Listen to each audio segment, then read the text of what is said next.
And that plays right into Donald Trump's hands. And by the if way, I'm Trump, I'd love that message. And if that was his argument, then why has he repeatedly said this year and ordered his press secretary to say that he would absolutely not pardon him because nobody's above the law? Right. Knowing what he clearly believes about what he thinks is the politicization of the justice. Right. What has changed between today and the day he said changed. nothing's changed exactly, except that he has he torched his legacy, Biden, with this? Biden, if you go back 50 years, because he's been in Washington for 50 years, he never really had that much of a reputation for telling the truth in the first place. If anybody remembers him in my country from the 80s, it would be for plagiarizing speeches and so forth. And he's a failed presidential candidate several times over.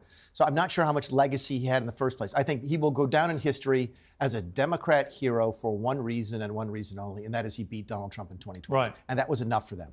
You didn't think Trump would win again. No, this year? You said to NBC News in July, I think he's the Republican most likely to lose in a general election of all our leading candidates. If I go back to 2022, I didn't think he had a cat in hell's chance.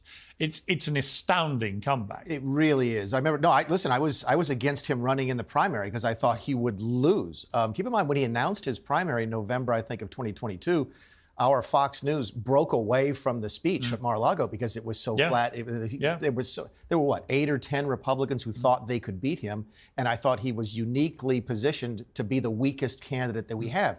He then got a gift, Piers, when the history books are written, I'll look back at whether or not Alvin Bragg is identified as the person most singularly responsible for Donald Trump's reelection, because the charges against him, the criminal charges, were so weak.